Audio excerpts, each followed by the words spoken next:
Spring 2020. International passenger arrivals in Britain fell drastically because of the pandemic. Like everywhere else in the world, London's streets were empty as never before. Summer 2023.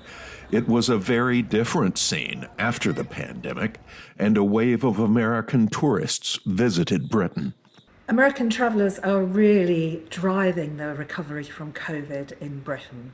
They're spending about 40% more than they did pre-COVID. Last year, for every £5 spent by an overseas visitor in Britain, £1 was spent by an American. This summer travel season, more Americans chose to travel abroad rather than inside the United States. Airlines for America, an airlines trade group, says the number of passengers on domestic flights fell 2%, while the number of passengers on international flights increased 14% compared to numbers before the pandemic.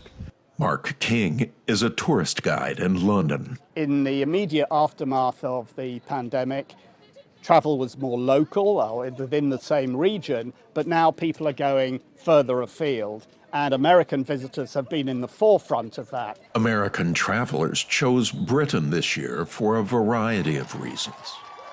I chose to travel abroad because there's more cultural diversity here. I mean, just look around, it's everywhere. My grandmother grew up here.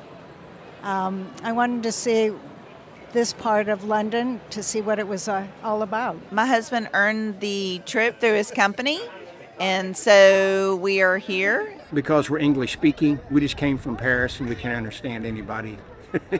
Britain's Office for National Statistics says 20% of Londoners now work from home, and another 40% balance work from home with work at the office. It's the tourists who are helping local commerce and adding to the vibrancy of London's streets. The British government has removed a system which allowed tourists to reclaim shopping taxes. The change has affected mainly luxury shops. However, officials say that did not appear to deter American visitors who boosted the British economy by spending their dollars on hotels, restaurants, and world-renowned pubs. In an often quoted remark, 18th century author Samuel Johnson once said, "When a man is tired of London, he is tired of life." The many people returning to London's streets, eager to make up for lost time, seem to confirm Johnson's words. For Umberto Aguiar in London, Marcus Harton, VOA News.